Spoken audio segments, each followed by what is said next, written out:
Hey everyone, and welcome back. Today we're diving into something that might seem really basic at first, Yeah. but it's honestly like the secret weapon for taking your English fluency to a whole other level. Mm-hmm. We're talking about mastering the art of listening. Ah, yes, listening. Get ready for some serious aha moments. Oh, yeah. Because I stumbled upon some seriously game-changing tips that you can start using right away. Like immediately. Yeah, That's awesome. right.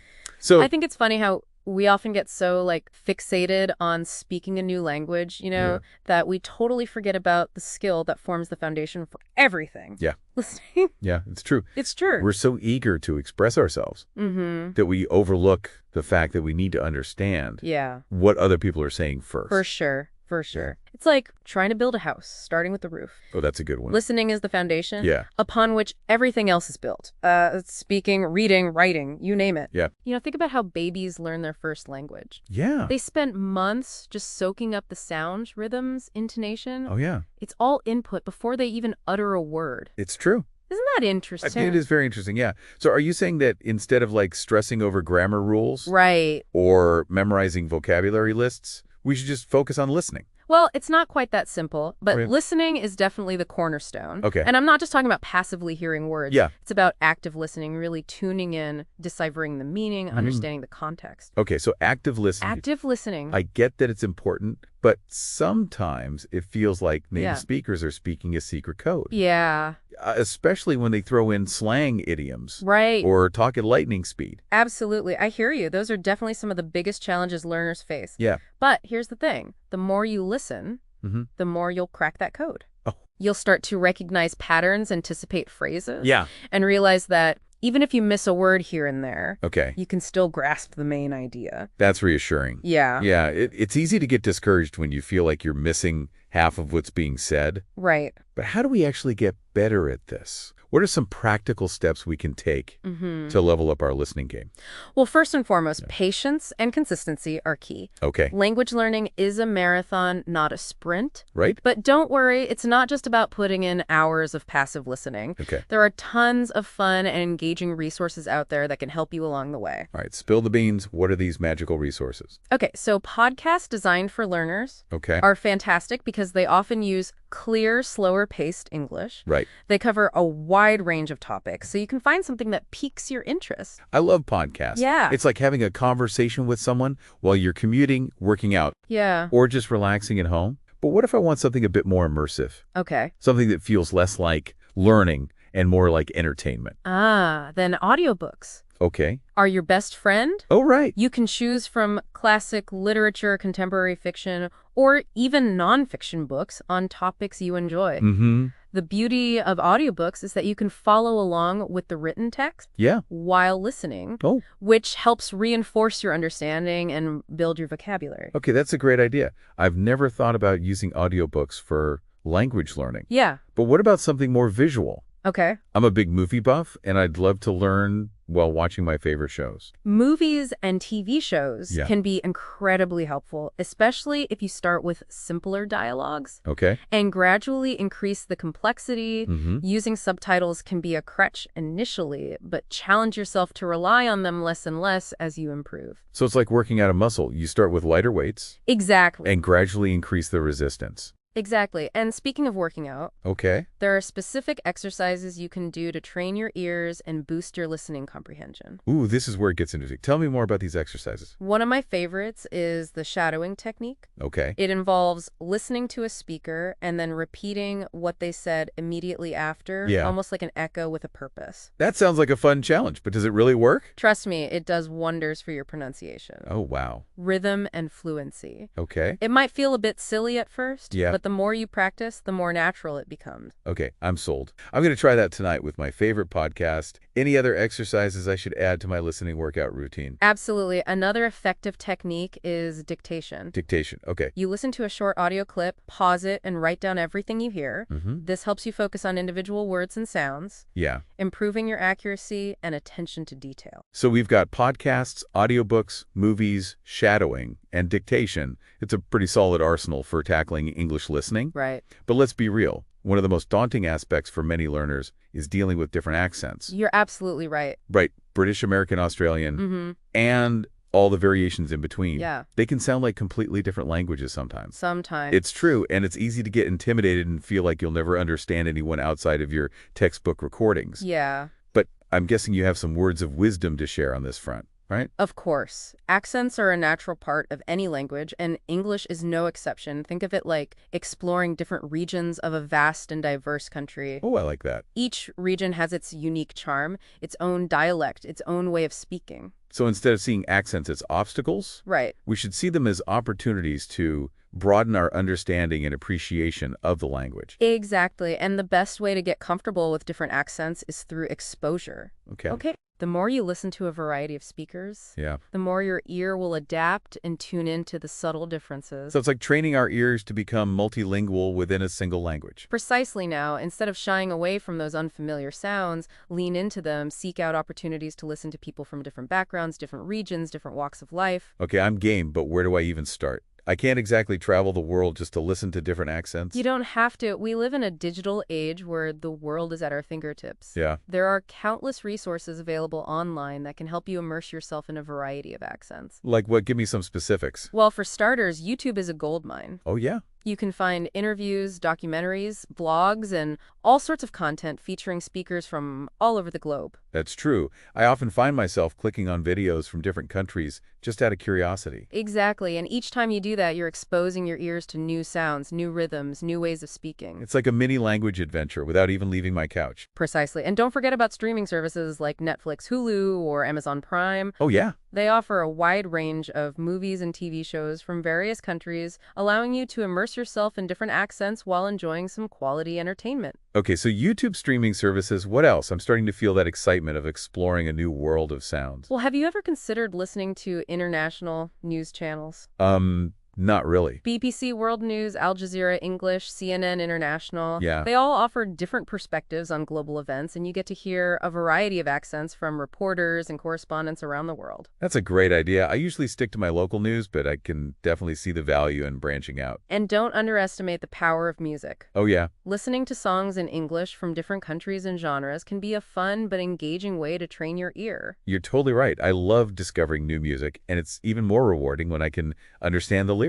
Exactly. Now, here's a technique that might sound a bit unconventional, but it can be surprisingly effective mimicking accents. Wait, are you serious? Like actually trying to speak in different accents? I feel like that could go very wrong very quickly. I know it might sound a bit silly, but hear me out. When you consciously try to imitate an accent, you're essentially training your ear to pay closer attention to the specific sounds and intonation patterns that make that accent unique. Okay, that makes sense. It's like when you're learning a new dance move, you have to break it down and practice each step before you can do it smoothly. Exactly. Now, I'm not saying you need to become a master of accents, but even just playing around with different sounds can help attune your ear and make those accents feel less foreign. All right, I'm willing to give it a try. What's the best way to go about it? Start by choosing an accent that you find particularly challenging or interesting. Then find a short audio clip featuring a speaker with that accent. Listen to it multiple times, paying close attention to how the speaker pronounces specific sounds, how they stress words, and how their intonation rises and falls. So it's all about observation and imitation, like when you're learning a new skill from a master craftsman. Exactly. And don't be afraid to exaggerate. At first, it's all part of the learning process. The more you practice, the more natural and subtle your imitation will become.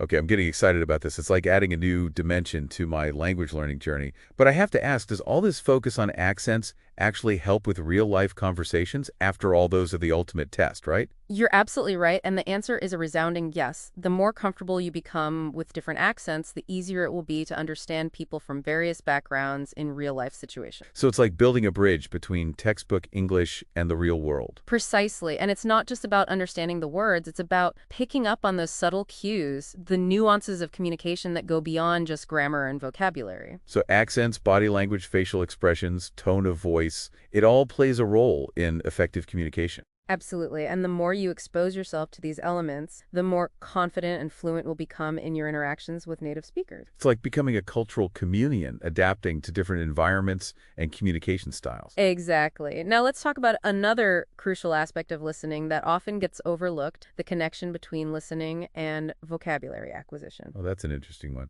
I'm always on the hunt for new words and phrases to expand my vocabulary. Well, the good news is that you don't need to spend hours memorizing lists or flipping through dictionaries. Wait, really? There's a shortcut?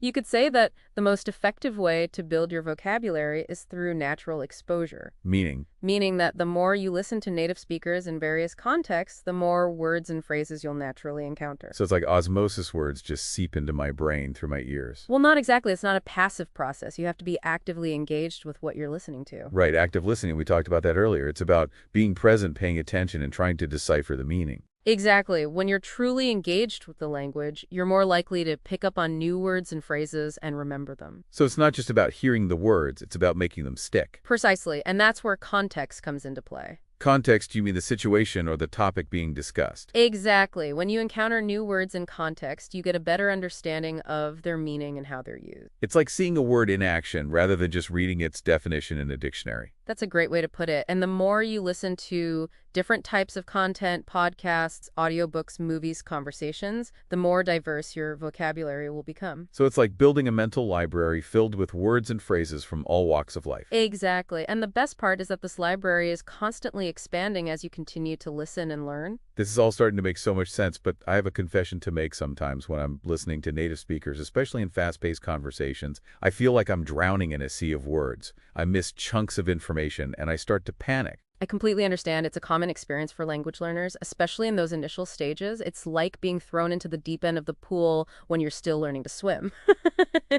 Exactly. So what's the life raft in this situation? How do we stay afloat when the language starts to overwhelm us? Yeah. Well, first of all, don't panic. Okay. It's important to remember that even native speakers don't catch every single word in every conversation. Wait, really even they miss things? Absolutely. Our brains are constantly filtering information, focusing on the most relevant bits and pieces. Yeah. So it's okay to miss a few words here and there. Okay. The key is to develop strategies for extracting the main ideas and key information, Okay. even when you don't understand everything. Okay, that makes me feel a bit better. Yeah. So what are these magical strategies? Spill the secrets. Okay, so one effective technique is to focus on keywords. Okay. These are the most important words in a sentence or a passage, the words that carry the core meaning. So it's like scanning a text for the bolded words or the headings. Exactly. You're looking for the essential information, Okay. the gist of what's being said. Okay, keywords, got it. But what if the keywords themselves are unfamiliar? That's where context clues come in handy. Right, context, we talked about that earlier. Yes. It's all about using the surrounding information to figure out the meaning of unfamiliar words. Exactly. Think of it like a detective game. Okay. You're gathering clues from the words, the tone of voice, the body language, Yeah. the overall situation to piece together the meaning. I love that it's like we're language detectives solving mysteries one conversation at a time. Precisely. Now, another helpful strategy is to anticipate what the speaker might say next. Wait, are you suggesting I become a mind reader? Not quite. It's not about predicting the exact words, Okay. but rather about using your knowledge of the topic, Mhm. the situation, and the speaker's previous statements Yeah. to make educated guesses about what might come next. So it's like connecting the dots. Exactly. And the more you listen, the better you'll become at anticipating what's coming, which will help you fill in those gaps and stay afloat even in challenging listening situations. This is all starting to click. Yeah. But I have to admit, sometimes I get so caught up in trying to understand every single word that I miss the bigger picture. I completely understand. It's easy to get lost in the details when you're focused on deciphering the language. So how do we strike that balance between understanding the specifics and grasping the overall message? Well, one helpful technique is to practice summarizing what you've heard. You mean like giving a brief recap of the main points? Exactly. After listening to a podcast episode, a news segment, or even a casual conversation, Yeah. take a few minutes to mentally summarize what you've learned. So it's like creating a mental outline of the key takeaways. That's a great way to put it. And as you practice this, you'll find that you naturally start to focus on the most important information, Yeah. even while you're listening. It's like training your brain to prioritize the essential elements. Precisely. Now,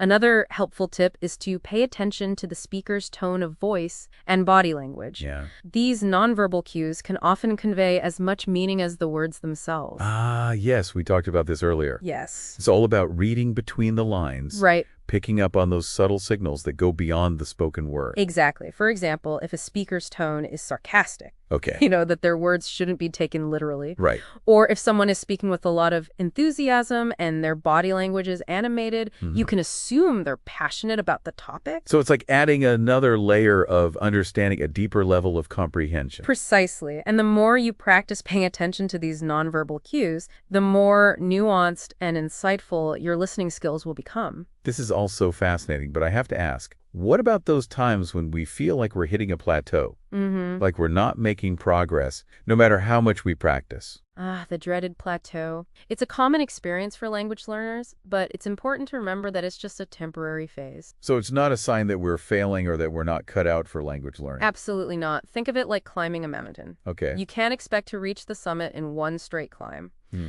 There will be times when you need to pause, reassess your route, and maybe even change your approach. So it's about adapting our strategies, finding new ways to challenge ourselves. Exactly. If you feel like you're stuck, it might be time to shake things up a bit. Like, give me some ideas. Well, if you've been relying heavily on one type of listening material, try branching out. Okay. If you love podcasts, try adding some audiobooks to the mix. Yeah. If you're a movie buff, explore some documentaries or news broadcasts. So variety is key. Absolutely. And don't forget about the importance of active listening techniques. Mm-hmm. We talked about shattering and dictation earlier, but there are other things you can do as well. Like what? Tell me more. For example, you could try listening to a short audio clip and then summarizing the main points in your own words. Okay. Or you could listen to a conversation and try to identify the speaker's tone of voice or their underlying emotions. So it's all about finding creative ways to engage with the language and to push ourselves beyond just passive listening. Exactly. And remember, the more you practice, the more confident and comfortable you'll become. All right, I'm feeling motivated to step up my listening game, but before we move on, I want to recap some of the key takeaways we've covered so far. Okay. We talked about the importance of exposure to different accents, the connection between listening and vocabulary acquisition, the power of keywords and context clues, and the value of nonverbal communication. Yeah, we also explored some strategies for navigating challenging listening situations. Yeah. For staying afloat when we feel overwhelmed, and for pushing past those plateaus that can sometimes discourage us. And we talked about the importance of variety of challenging ourselves with different types of listening material and different active listening techniques. And above all, we emphasize the importance of patience, consistency, and a positive attitude. Because language learning is a journey, not a destination. Yes. And every step we take, every challenge we overcome, brings us closer to fluency. Well said. So to wrap up this deep dive, Yeah. I want to leave our listeners with a final thought. Okay. What real-life listening opportunities will you embrace this week? Ooh, that's a good one. Right. Whether it's striking up a conversation with a stranger, diving into a new podcast, or simply paying closer attention to the world around you. Yeah. Remember that every listening experience is a chance to learn and grow. So keep those ears open. Yes. Embrace the journey and enjoy the beautiful world of English. Until next time, happy listening.